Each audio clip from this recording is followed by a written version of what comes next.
Olá pessoal, sejam bem-vindos a um novo vídeo aqui no canal. Hoje eu tô aqui pra gente conversar sobre um tema que eu gosto muito, que eu não vejo a hora que chega esse momento, que é os livros que eu li ao longo de 2025. Eu gosto muito de fazer esse balanço de leitura, de pensar sobre como foi e contar pra vocês, né, compartilhar esse meu ano. Então, o vídeo de hoje eu vou falar sobre todos os livros que eu li e também vou fazer um ranking de top 3 dos meus livros preferidos. Eu já vou adiantar que esse ano tá bem difícil escolher. Mas vamos lá e me acompanhem em mais esse vídeo. Pessoal, esse ano de 2025 foi um ano que eu tive algumas metas de leitura, de ler livros um pouco mais desafiadores, né? Então teve alguns livros mais difíceis de ler, na minha opinião, né? Pra mim foi mais complicado, comparado a 2024, né? Então 2024 eu li mais livros, né? Mais quantidade. Só que esse ano eu li livros mais difíceis, então teve aí essa diferença. Mas vamos começar. Então, em janeiro, né? Na verdade, eu comecei esse livro em dezembro, no finalzinho de dezembro, e terminei ele em janeiro. E comecei o ano muito bem, na minha opinião, porque eu li Ligações Perigosas, do Chandelot Delacour. Esse livro aqui, esse romance epistolar francês, que se passa aí durante mais ou menos a época da Revolução Francesa, um pouquinho antes. Eu achei maravilhoso, gente, eu gostei demais, gostei muito dos personagens, do enredo, da história, de como tudo é construído, da escrita do Chandelot, da forma como ele consegue colocar características específicas na escrita de cada personagem. Porque como é um romance epistolar, então a gente tem, por cartas, né? A história se passa a partir das cartas. E cada uma das cartas ele consegue colocar as características de cada personagem. O que isso é muito legal, eu gostei bastante. Foi um livro, assim, incrível, eu gosto muito, muito, muito de Ligações Perigosas. E aí depois, pessoal, deixa eu colocar... vocês não reparem em instante que vai estar bem bagunçado, porque eu me mexi bastante. E aí depois eu já comecei aí os meus desafios. Então, pessoal, esse ano eu li A Divina Comédia, do Dante, que era um livro do Dante Alighieri, que era um livro que eu tava, assim, há muito tempo querendo me jogar nele, e esse ano eu decidi não esperar mais, então eu li A Divina Comédia, nessa edição aqui da Editora 34, que é maravilhosa. Os três livros, né, O Inferno, O Purgatório e O Paraíso. E assim, gente, acho que a Divina Comédia para todo mundo é uma experiência, né? É uma experiência que transforma a gente. Eu gostei demais. Foi um livro que a gente precisa fazer muita pesquisa para entender tudo, né? Só que assim, eu acho que a gente precisa começar. Por mais que um livro você não vai entender tudo do começo, precisa ter um começo, né? Eu penso assim. Então, essa primeira leitura minha de Divina Comédia foi essencial. Eu gostei bastante. O Inferno é o meu livro preferido dos três, eu acho espetacular. E toda essa construção do Dante, né? Como ele faz esse mundo cosmológico dele é divino. E fora as inúmeras referências, né?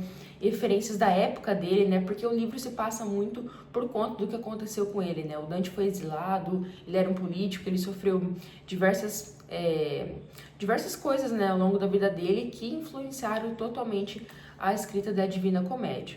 E assim, é um livro, um clássico incomparável e que a gente precisa ler. E esse ano fiquei muito orgulhosa de ler A Divina Comédia. E como eu disse que é um livro que requer muita pesquisa, em conjunto eu li esse outro livro aqui, que também é muito bom, que é da biografia do Dante, pela Barbara Reynolds. Gente, esse livro aqui é muito legal para você ler em conjunto com a Divina Comédia, que foi o que eu fiz. Porque a Barbara Reynolds, ela não só vai contar toda a história da vida do Dante, a biografia completíssima dele, então ela vai, assim, nos mínimos dos mínimos detalhes, né? Desde quando os pais dele, como ele entrou na carreira política, as referências dele para escrever a Divina Comédia, o que ele estudou, com quem ele teve contato, toda a sua admiração pelo Virgílio, pela poesia clássica, né? Então, a gente vai ter tudo isso aqui no livro e também ela vai acompanhar a gente em vários cantos, né? Então ela vai explicar o que aquele verso queria dizer, como aquilo refletia na vida que o Dante estava passando no momento na vida dele, né? Então eu acho assim essencial você pegar um livro como esse para ler em conjunto, né? Não só para entender também a biografia desse poeta, desse grande poeta, como para você entender muitas partes da Divina Comédia, que, como eu disse, né, pela primeira vez a leitura pode ser desafiador. Então esses dois aqui eu li em conjunto e gostei muito, muito, muito, valeu muito a pena. Aí, pessoal, esse livro mais ou menos eu li em fevereiro, março, os dois, sabe? Foi tipo nesse momento. Em abril eu li Cândido ou O Otimismo, do Voltaire. Era um livrinho que eu esperava completamente outra coisa e quando eu me deparei com ele, ele é totalmente diferente do que eu imaginava. Aqui a gente vai ter a história do Cândido, né, o personagem que dá o nome ao livro, em que ele é um homem, ele é um menino, né, um personagem, que ele tem essa filosofia do otimismo, né, então ele é extremamente otimista em tudo que ele faz. Então acontece, gente, as piores coisas do mundo com esse personagem, tipo, pensa em tudo uma desgraceira vai acontecer com esse personagem aqui. De terremoto, inquisição, escravo, ele vai dar a volta no mundo inteiro, só acontece coisa ruim com ele, com os personagens. E ele continua com essa filosofia, né, que tudo acontece para o melhor, né, que tudo acontece para ser algo bom. E por mais que ele vai sofrendo, ele ainda permanece com essa filosofia e que o Voltaire ele vai criticar, né? Ele vai falar que é uma filosofia completamente ingênua. Isso ele vai fazer por conta de um outro filósofo da época do Voltaire, que era o Leibniz, que ele tinha essa filosofia mais voltada para o otimismo, né? Mais voltada a pensar dessa forma. E o Voltaire ele vai fazer uma crítica completa para o Leibniz a partir desse livro aqui. Então isso aqui é uma sátira, viu, galera? Isso aqui é uma sátira repleta de ironia, de sarcasmo e de momentos, por mais que sejam coisas ruins acontecendo com o personagem, é um livro também muito engraçado. E ele é um ótimo clássico para vocês começarem também, né? Que, tipo, uma pessoa quer começar um livro, um clássico, e não sabe por onde começar, eu recomendo começar por aqui, porque é uma leitura fácil e também fala de questões bem importantes e bem profundas, por mais que seja um livro simples, né? Então, assim, eu gostei demais. Essa minha edição aqui é da Antofágica, muito bonita. E esse livro aqui eu li em abril.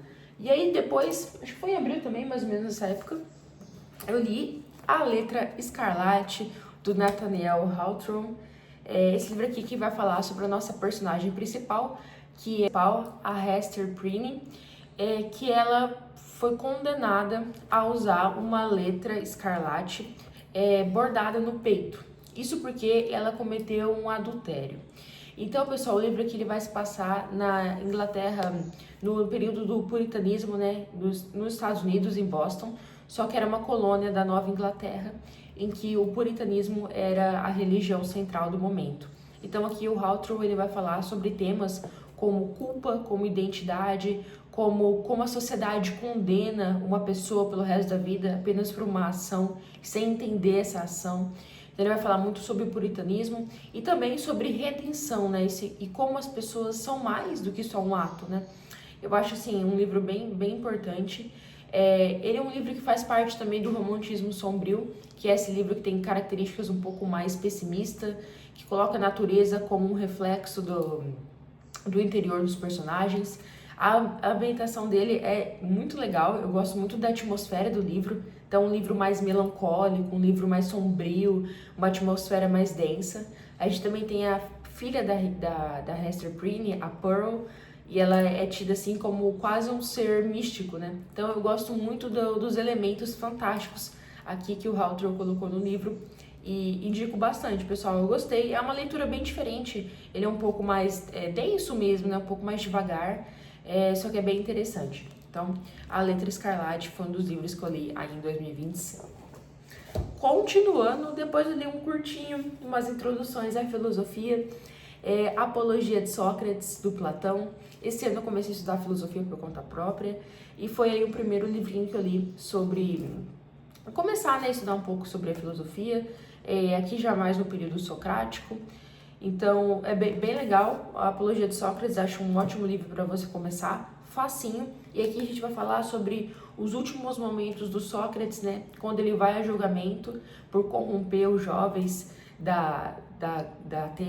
em Atenas, corromper os jovens e também cultuar falsos deuses. Então, o Sócrates, ele vai a julgamento, que a gente tem toda a sua defesa, todo o seu discurso final. É muito impactante, muito legal.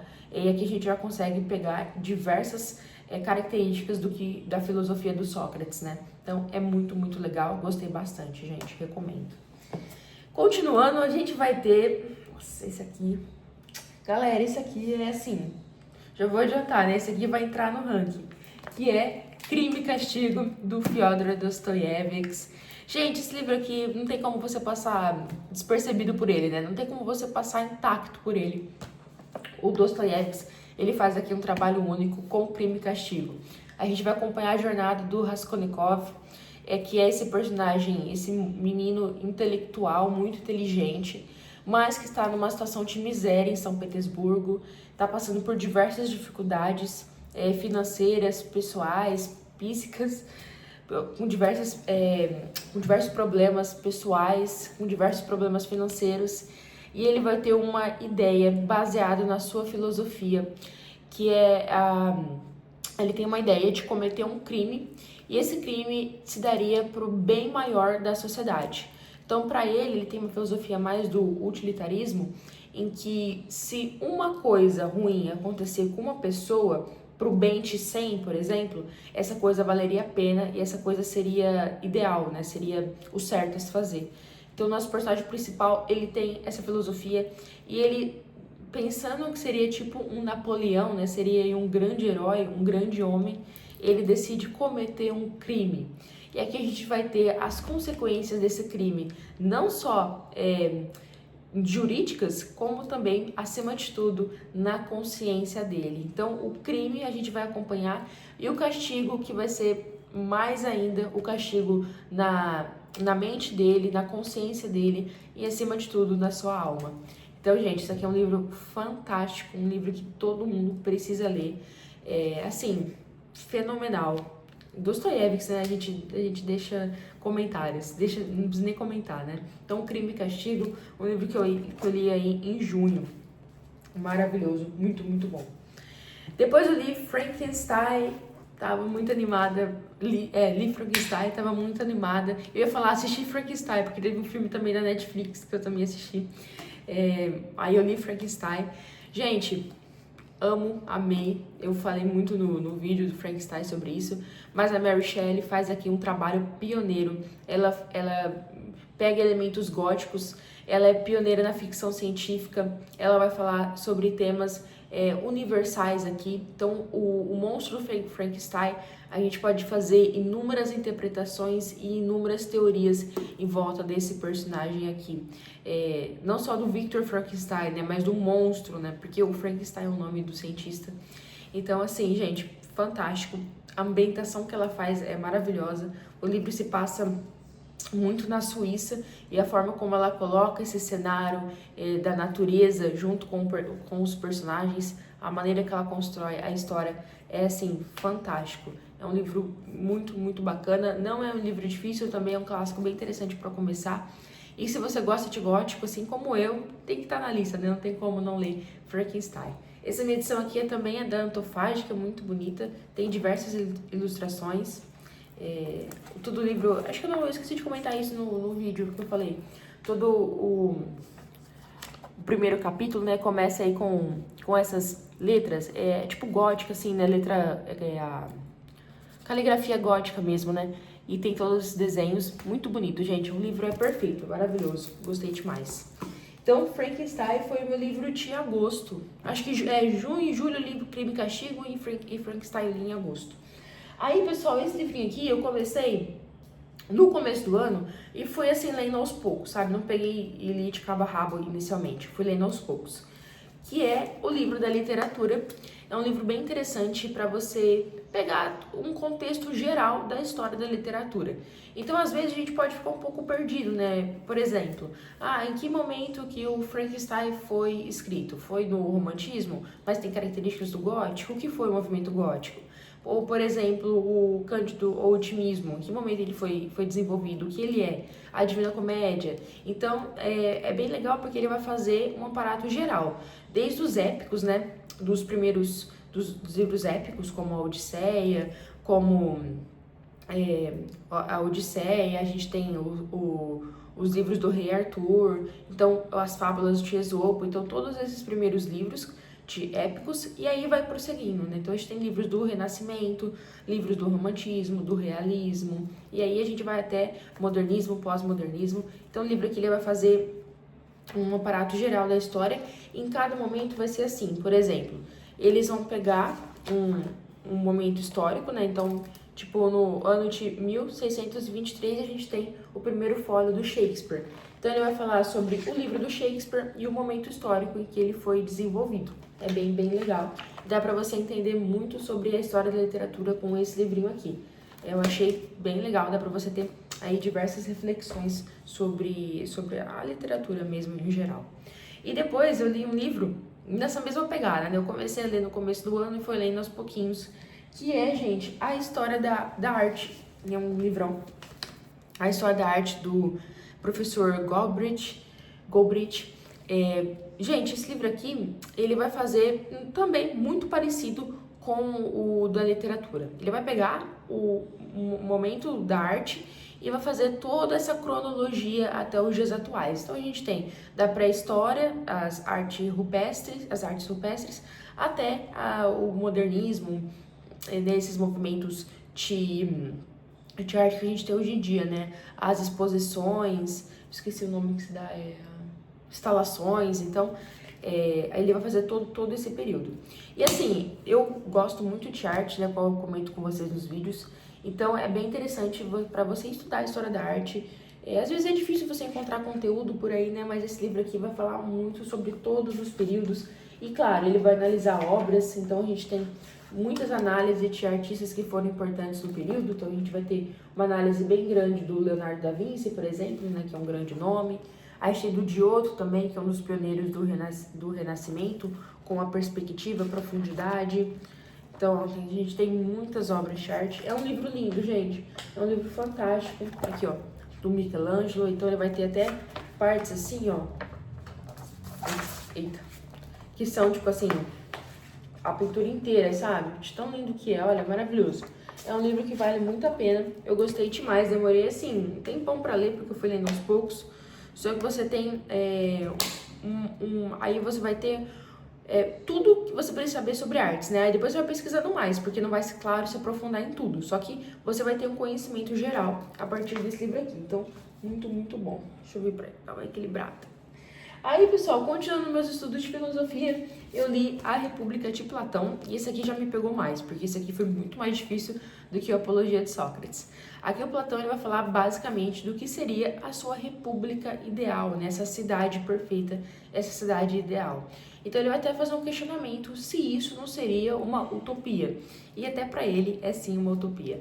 Mas aqui ele vai falar de diversos temas, muito também sobre como estava a sociedade de Atenas na época, e ele vai explicar isso também a partir de diversos mitos. Foi uma leitura assim um pouquinho difícil, não vou mentir. Por mais que seja em forma de diálogos, né? A gente tem os diálogos, que era a forma que o Platão, o Sócrates, eles filosofavam na época, né? Então, por exemplo, o Sócrates ele não escreveu nada, tudo foi a partir dos diálogos dele que o Platão pegou e escreveu depois. Então, por mais que seja a partir de diálogos, mesmo assim, né, tem muitas questões densas, né? Só que assim, se você ler com calma e pesquisando, é uma leitura muito transformadora, muito boa. Essa minha edição aqui é da La Fonte, que tem essa capa linda aqui, muito bonita. E bem legal, né, pra, como eu disse, começar a ler filosofia, são os primeiros livros muito importantes.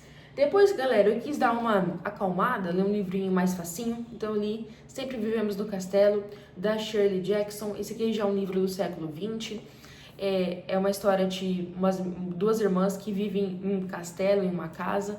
Depois de uma tragédia que aconteceu com a família inteira foi morta por arsênico no açúcar. Só uma das irmãs não morreu porque ela não comeu e a outra estava de castigo no quarto. E aí a família inteira morre, a sociedade da época e da cidade condena elas e elas vivem isoladas nesse castelo. E a gente vai ter também o desenvolvimento desse crime, né? Por que esse crime ocorreu e quem foi o culpado. Então, é bem legal, um livro bem leve, mas fala de temas interessantes. E a escrita da Shirley Jackson é uma escrita bem peculiar, é bem diferente. Muito do Poe que eu vou falar também, mas assim, eu achei bem diferente a escrita dela e eu gostei. Achei legal. E aí a gente vai ter esse livro aqui, eu li em outubro, no Halloween, o Contos do Grotesco e do Arabesco, no nosso grande, no nosso máximo Edgar Allan Poe. Gente, o Poe é um dos autores que eu mais gosto no mundo. Amo os contos dele. E aqui eu decidi ler mais ainda do Poe, como A Queda da Casa de Usher, Morella, Berenice, a gente tem William Wilson, Rei Peste. Então tá repleto de contos incríveis do Poe. É um livro, assim, muito legal. Se você nunca leu nenhum conto do Poe, faça um favor a si mesmo e vai ler agora. Só tem contos incríveis, um melhor que o outro. Aí, pessoal, cheguei no último livro do ano. Já? Meu Deus. Chegamos no último livro do ano, que eu acabei de fazer uma resenha aqui pro canal. Eu reservei os últimos meses, então eu li esse livro em novembro e em dezembro, porque é um livro grande e eu tava muito corrida com as coisas. E eu reservei 2 meses para ler ele. Foi meu último livro, eu escolhi ler ele como o último livro do ano. Que é, pessoal, o grande Moby Dick do Herman Melville. Esse livrão aqui. E aqui, pessoal, a gente vai ter essa jornada imensa, intensa, inesquecível do Ismael, que é o nosso personagem principal, que ele vai pela primeira vez num navio baleeiro, só que não é um navio qualquer. O capitão desse navio, o Ahab, ele é obcecado em caçar uma baleia branca de nome Moby Dick. Então o Ismael, ele vai de cara aí nessa jornada e vai conhecendo tudo sobre a caça às baleias, o Pequot, que é o navio que ele faz parte, os tripulantes desse navio, o Capitão Ahab e, consequentemente, a baleia branca e todas as analogias e todos os entendimentos que a gente pode fazer desse peixe, né, dessa baleia e desse grande livro aqui. Eu gostei muito, é uma leitura transformadora, a gente aprende muito com o Ismael. E se vocês querem saber mais, acabei de lançar um vídeo no canal comentando tudo sobre Moby Dick. Então, foi meu último livro do ano. Agora, pessoal, vamos lá para os tops 3. Vamos lá para os livros que eu mais gostei desse ano. Então, vamos lá. Em terceiro lugar, eu vou colocar... galera, acho que não vou nem conseguir pegar aqui, que eu fiz de um jeito meio bizarro aqui. Eu vou colocar como top 3 A Divina Comédia, do Dante. Vocês vão pensar, nossa, meu Deus, um livro tão importante você colocou em top 3? Sim, pessoal, por quê? É um livro, assim, que eu gostei muito de ler, só que eu tenho consciência que eu não consegui pegar tudo necessário do livro. Então eu vou colocar como top 3. Eu gostei muito, estou muito orgulhosa de ter lido esse livro, mas eu vou colocar ele como top 3, mas eu gostei bastante. O segundo tá aqui na minha mão, Moby Dick. Então eu vou colocar Moby Dick em segundo lugar. Como eu disse, é uma leitura transformadora, é um livro riquíssimo, é o livro acho que mais rico que eu li, junto com a Divina Comédia, de você aprender com as coisas, né? Então ele vai fazer diversas referências à Bíblia, a Shakespeare, a eventos da época. Então é um livro muito, muito rico. Então eu coloquei em segundo lugar. E em primeiro lugar nós temos Crime e Castigo, do Dostoiévski. Não tem como, galera. Eu fiquei apaixonada nesse livro. Foi um livro que entrou na minha cabeça. Eu, fechava o olho à noite antes de dormir e ficava pensando. Às vezes, no meio do dia, eu parava e pensava no Raskolnikov. Eu ficava assim, gente, o que ele foi fazer, sabe? Então, é um livro que, ficou comigo muito, sabe? Entrou no meu dia a dia, entrou no meu cotidiano. Então, em primeiro lugar, tá aí Crime e Castigo, do Dostoiévski. Então, pessoal, esses foram os meus livros lidos de 2025. Eu tô muito orgulhosa, tô muito feliz. Eu achei que, assim, eu não li muitos livros, eu li 14 livros ao total, mas foram leituras de qualidade. Não teve nenhum livro que eu não gostei de ler, que eu achei que não valeu a pena. Pelo contrário, foram livros, assim, que me enriqueceram demais como pessoa, como leitora. Então, eu tô muito feliz. Agora eu quero que vocês deixem aí nos comentários quais foram os livros que vocês leram em 2025, se vocês leram mais que em 2024 ou em 2025, quais foram os livros que vocês mais gostaram, contem pra mim o top 3 aí pra vocês. E claro, pessoal, quero desejar pra vocês um 2026 maravilhoso, repleto de bênçãos, repleto de alegria, de felicidade, de amor, de paz e, claro, de muita leitura, de muita literatura de qualidade e muito tempo para ler também. Então, quero desejar para vocês um 2026 com tudo isso e muito mais. Obrigada, pessoal, por me acompanharem ao longo desse ano e eu volto em breve com mais vídeos.